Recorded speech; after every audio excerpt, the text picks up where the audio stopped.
Hello, and thanks for listening to your SCAMLE's exclusive podcast, ExplorED. On these episodes, you will enjoy exclusive interviews with some names you recognize and some people you'll be meeting for the first time.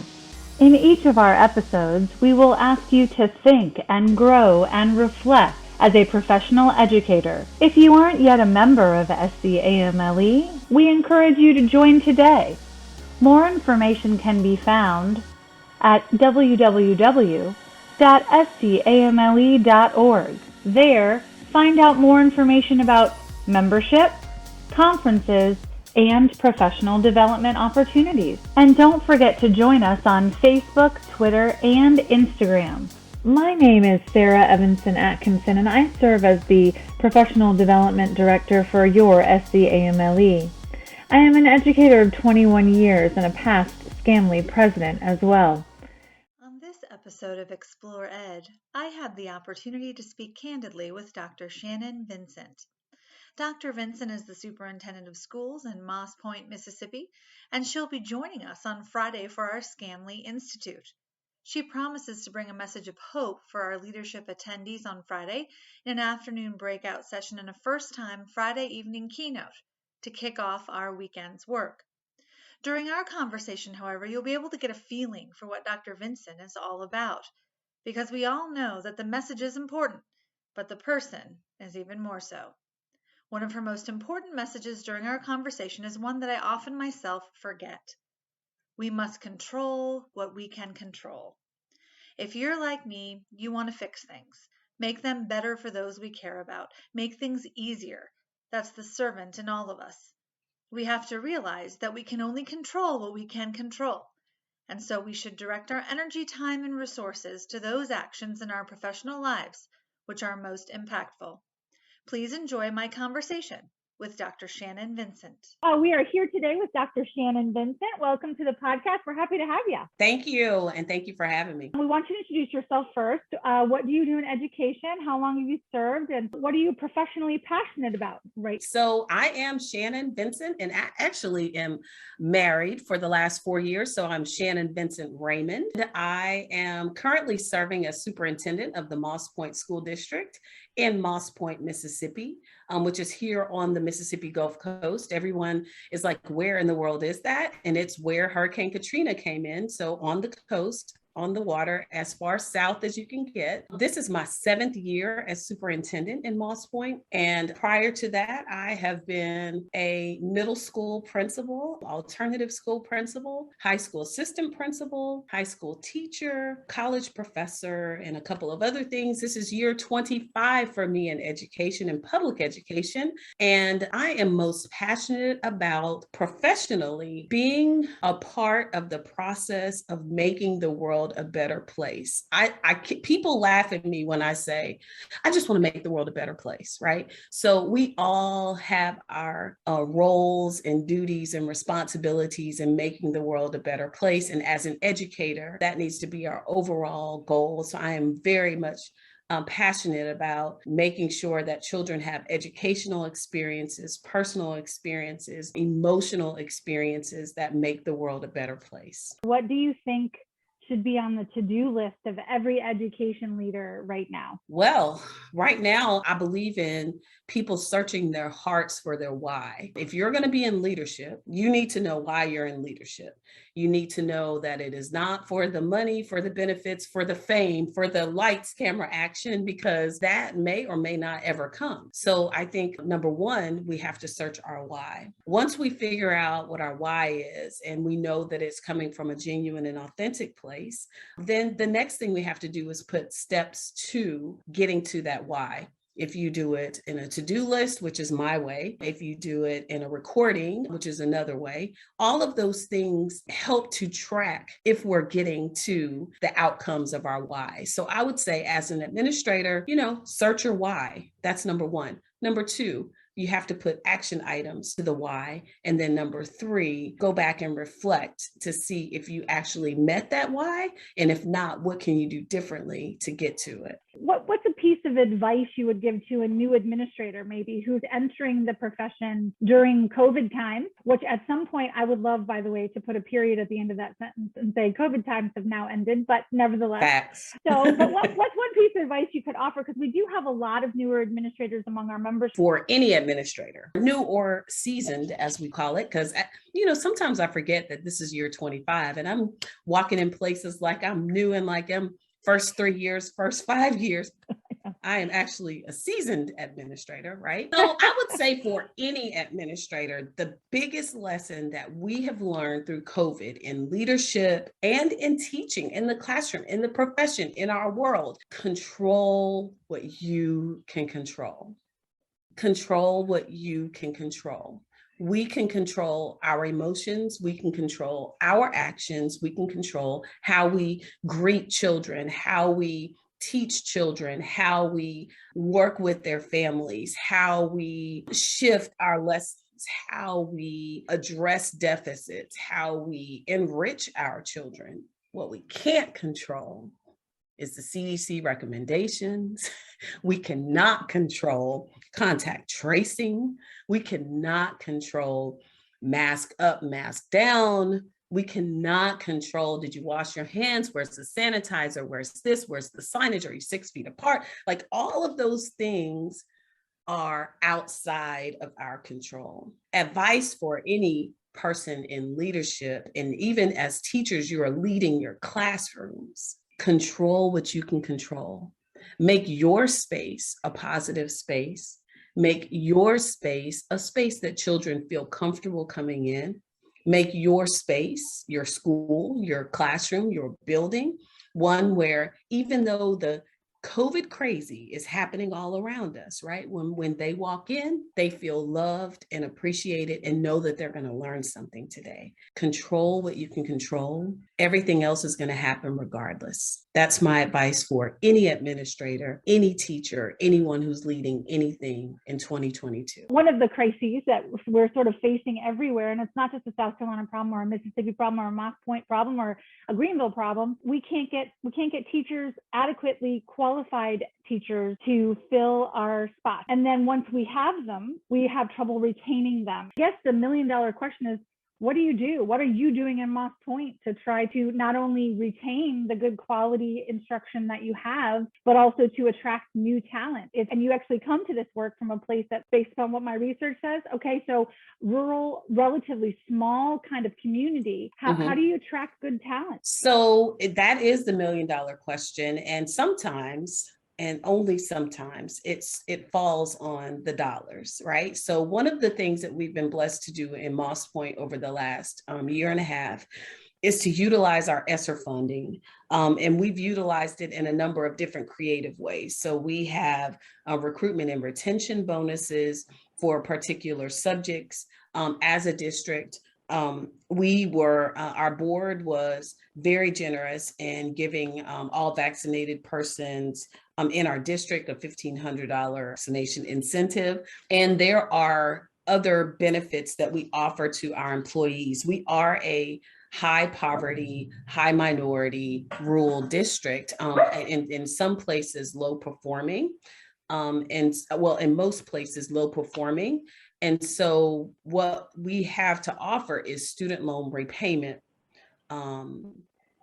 options that other districts close to us that have a higher socioeconomic status do not have the ability to offer. So incentivizing financially, student loan repayment, and then recruitment and retention bonuses that we give for people who stay 5 years, you get a certain amount. If you stay 10 years, you get a certain amount on top of your regular contracted amount. This year or the last year and a half, we've had to be the fact it's beautiful in Moss Point. Oh, I mean, yeah, it's beautiful. Yeah, so Moss Point is the only, so I will, just as a point of context, the Mississippi Gulf Coast is beautiful. Moss Point is the only school district we are A, B, C, D, F rated school state. We are the only D-rated school district on the Mississippi Gulf Coast. So, and it has been that way for the last 20 years, 15 years prior to my arrival. And so the challenges are great because we're next door to A and B school districts all across the coast, right? So people want to go work in the A district. They want to be a part of, oh, I work in this district and that district and this district. So it's been very difficult. That full transparency, it's been very difficult to get people who want to trudge uphill, right, to move a district.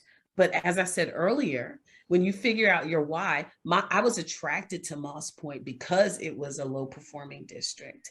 And because in my heart, I wanted to prove to the rest of the school of the coast that Moss Point children can do exactly what Ocean Springs children can do, Biloxi children can do, Gulfport children can do, Bay St. Louis. So my why drives the work that we do, in that my goal is to prove that Moss Point's just as good, just as talented, just as well educated as the rest of the coast.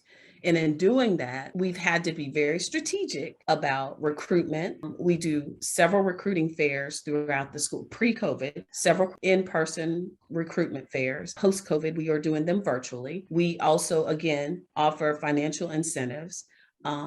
And one thing that I'm most proud of during COVID is that a lot of people were struggling. We implemented and paid for what we're calling EAP, Employee Assistance Programming.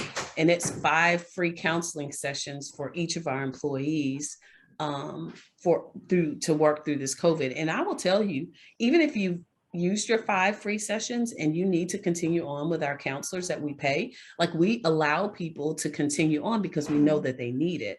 And so I have an HR director that's always thinking about the heart of the employee and the head of the employee. And it comes with different creative things to do to keep employees in place. And when we implement them, they're always very successful. So financial incentives, student loan repayment, doing heavy recruitment virtually or in person. And then last but not least, having benefits that outweigh the benefits in working in other districts. Those are things that we completely focus on all the time to make sure that we get the best and the brightest in Moss Point. And then once they get there, our job is to take care of them. Our job is to train them. So my curriculum instruction team, they work very heavily within the schools. We have a lot of support to include instructional coaches at each building. We have a lead teacher at each building.